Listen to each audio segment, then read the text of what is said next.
Damien Hobgood. We're in my garage. You're watching firsthand.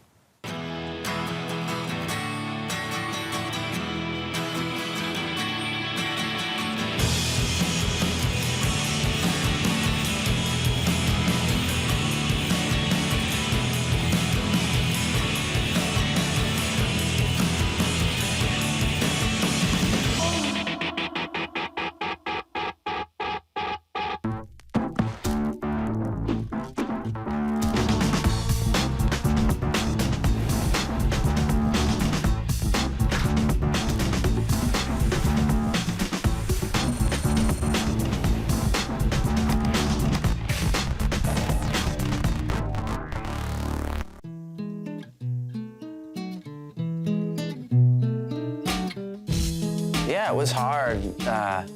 You know, especially growing up, you figure every teenager strives so hard to be their own individual and kind of like make a name and do something for themselves, and this is me or whatever. But then you got this guy that looks just like you. He does the exact same thing you do, and it's just like, gosh, why is this guy in my life? And looking back now, I see, you know, I see why I have a brother. I see why I was blessed to have a brother that looked a lot like me, and we you know, we had a lot of stuff that we competed at and different stuff like that.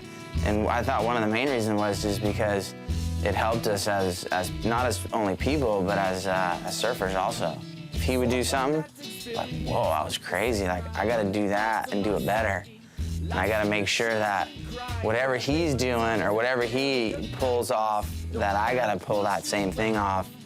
And it was kind of always a tit for tat where it was like, well, I just did this, you know? Like, I didn't see you do that out there. It's cool to have someone there without an agenda that can call you out. And I think that's a good thing. It's like they're the same person, but they're not. I don't know. Like before, I used to just look for like the yellow rails of CJ or like different sponsors or something like that. CJ's pretty intense and focused, and maybe that's a little bit of a difference. But then Damo maybe hides that pretty well too. He's pretty competitive. They surf alike. Their mind thinks alike. You know. I'd say that's about it, really.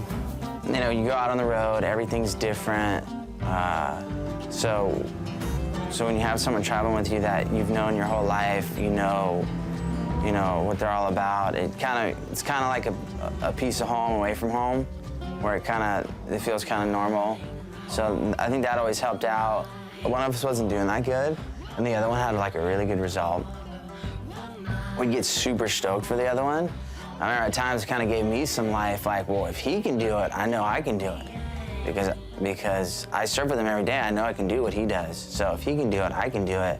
And it was already like a hurdle that was overcome before I'd even got there.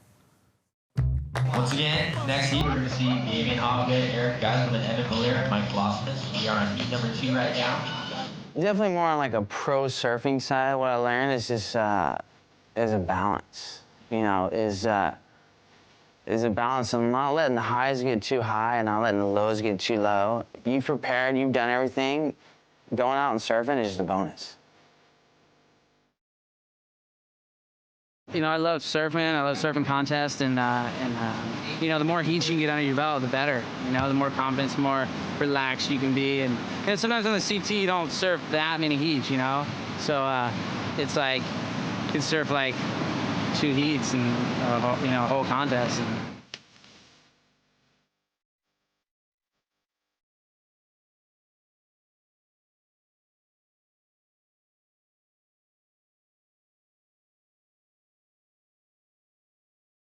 You know, what the tour taught me a lot is I can't let outside things control the way I feel and how I'm acting or whatever. I gotta be the same. I gotta be Damien Hobgood no matter what happens, no matter if everything goes bad or everything goes good. Like, and I think that's what competitive surfing's taught me a lot.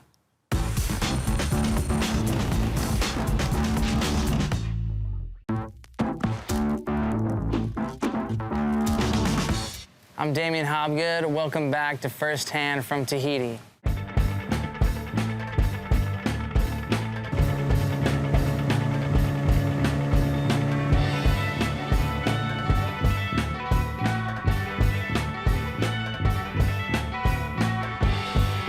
Got here about like 3 or 4 days early just to kind of get a couple waves and just kind of feel your boards out. But sometimes I don't like coming too early here because you end up breaking all your boards and getting all cut up. So it's kind of a fine line for me. But we mainly came here to get barreled, but we also came here to do a contest. So hopefully I got the barrel part down, and hopefully in the next, I think the contest is going to start on Saturday. So we'll see what happens. Tahiti's amazing. It's definitely the most unique place we go. You really get a taste of what the culture's like because you're living with Tahitians, you're eating the food that they make, and you're really getting a feeling of what the people are all about. It's almost like for us that we've become like a family with these people here. Even though there's been a language barrier, they really try to, facilitate our needs, and he has a boat for us every year. There's always an upgrade. There's always a project going on around here. Yeah, we've been making some of our own clips for a bit, and I don't really know if I classify it as videos. But yeah, we've been doing this tour for a long time, and there's a lot of downtime. We're basically professional time wasters when the heats aren't going on. I saw someone grabbing our boat, but it was kind of far away, and I was like, I want to make a joke, like someone's stealing our boat. Dude, who's stealing our caddy? Can you zoom in and see who's stealing our boat? And as I see him going, I notice that he's going down this one pass. It's a little tricky. I'm gonna film this guy hitting the bottom. And the reason why I knew everything he was gonna do was because I've done the same thing. We know he's gonna hit there. We've hit there before, and he's probably gonna hit over here because that's the same spot we've hit. Oh, he just hit the bottom. He just hit the bottom. What is he doing? He just hit the bottom. I told you the reef goes out right there. I told you. And look at these guys. These guys are gonna hit the bottom too. Watch. Look, these guys are gonna hit the bottom. Watch, they're going right for it. Look. Oh. Look, that guy just. Oh, look, get him. Look. Oh, stop shaking the car. I'm trying to film. He's perfect for that kind of stuff because the running commentary over the top of it is just gold. It's spot on from Damo. And The guy tried to steal our boat, and we got him freaking wrecking our boat. He's just, look at this boat. Look at these guys. These guys are, where do we go? Where do we go? Oh, these guys are... And so yeah, that was cool for us. He's got to hit the same reef we've hit, and it was funny. Everyone got to laugh, and hopefully he got to laugh, and he knows that we didn't really care. It was all just for fun.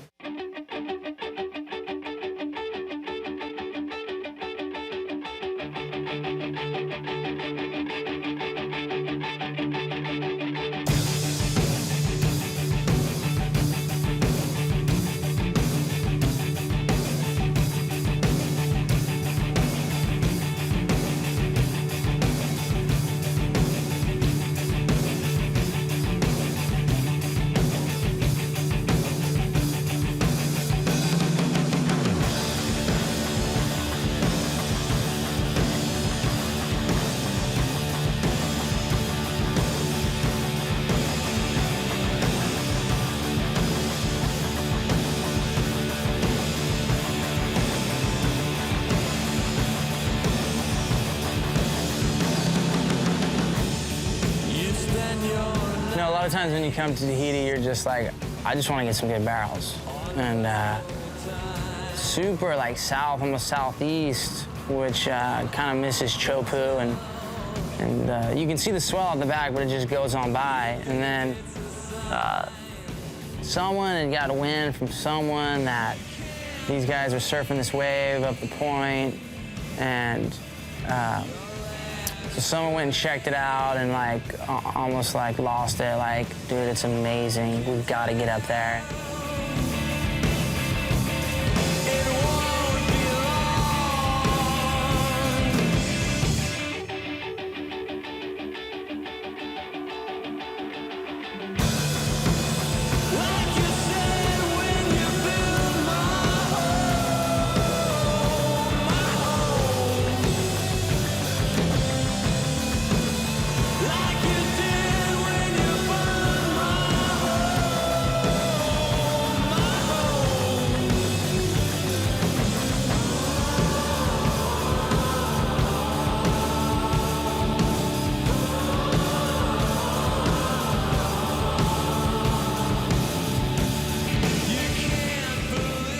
You know, it was at the time when swine flu was just at an all-time pinnacle. People were just scared out of their wits over flu.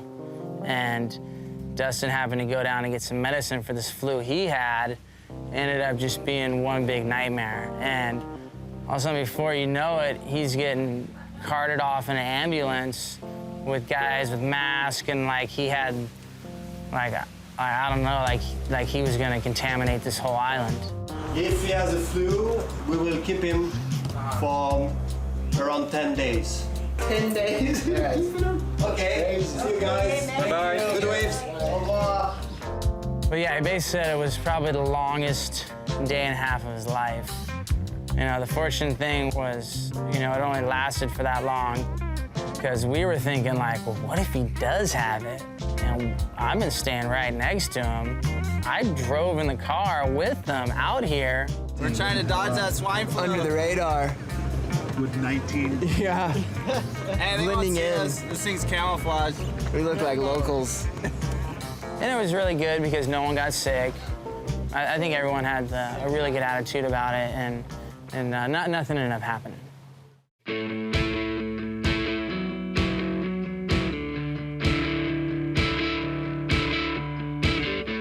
We're here in Tahiti for the Billabong Pro that happens every year out of Chopu. And it's the third stop of the ASP World Tour. Last year I got injured, so I missed the event. And the year before that I won it, so it was kind of neat to come back after I missed that year.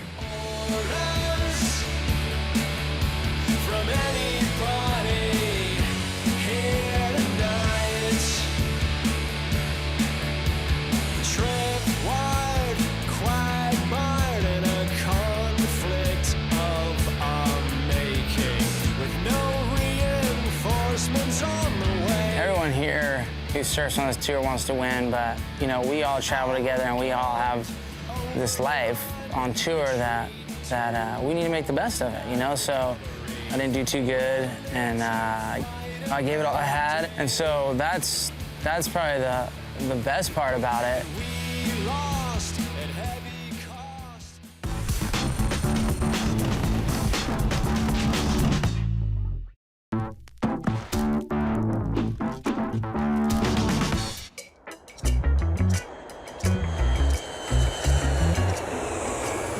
Definitely going to South Africa.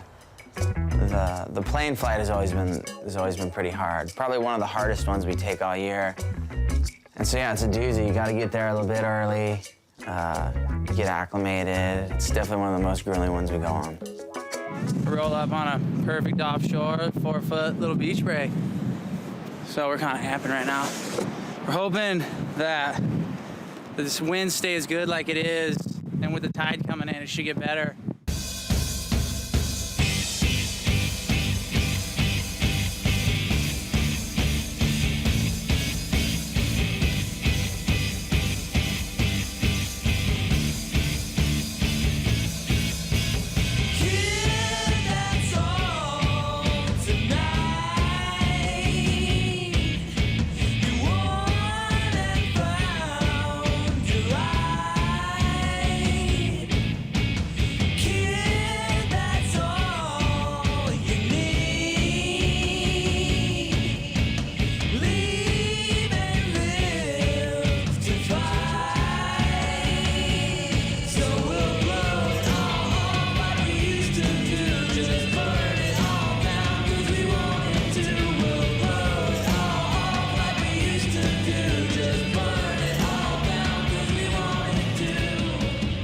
kind of expensive to get to South Africa, but once you get there, everything is really cheap. The dollars goes pretty far over there, and so you can see a lot of things you can't do other places. Obviously, the main reason why usually most Americans or most tourists go to South Africa is to see the wildlife. So I was like, let's go on the guaranteed game park tour.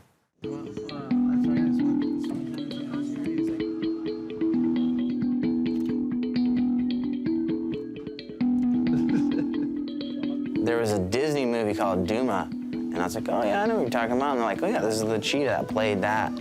Right when he was born, he was around people, and he was pretty used to humans. So I'd gone in there and pet him before, and he was like, he's definitely big, and he can, you know, if you want to do damage, you can do damage for sure. But he seems pretty cool. This year there was they'd got these other two cheetahs that were kind of smaller, just like kids when they're smaller, they're cheeky, you know, you just don't know what they're gonna do. No, the whole room. Then he saw our friend's camera, tried to bite that. He pulled that away. Then I think he bit his butt or something. And then he like laid down and bit his ankle. And then after that, everyone was like, oh, I think we're out of here. I'm done. Hey, buddy. But it was cool, you know? It was like, Don't let him out, though. you can't do that anywhere else. There's those certain experiences you don't forget.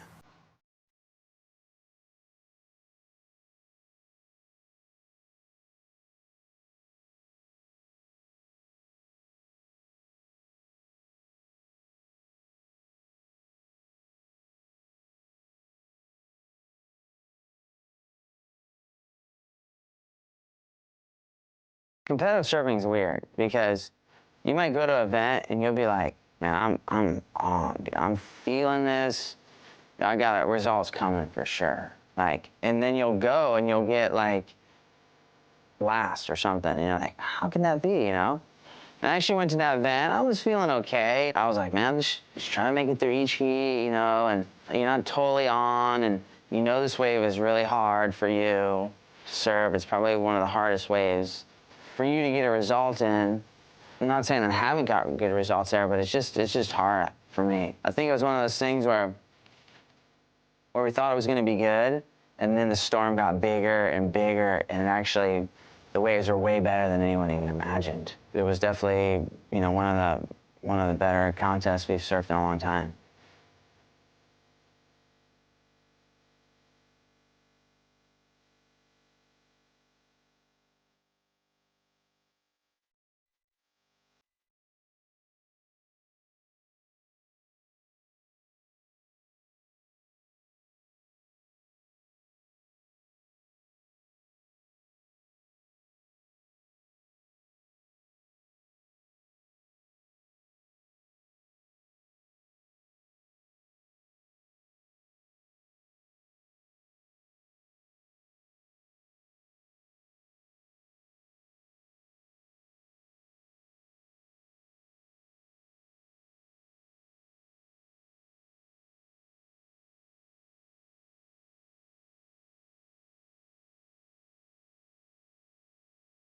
I really want to win the event. And the backside, I hadn't won the event in a long time.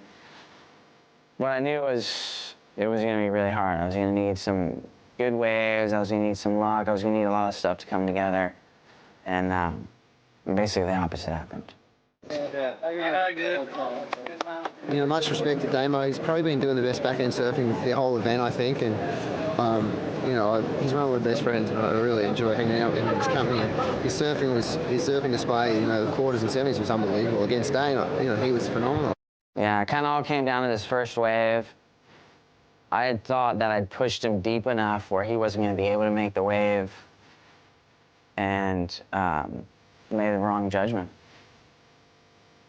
I've been doing this for a while, so I know that it feels good, but in hindsight, if you don't win, it's not, no one remembers anything else. The 2009 Billabong Pro Champion.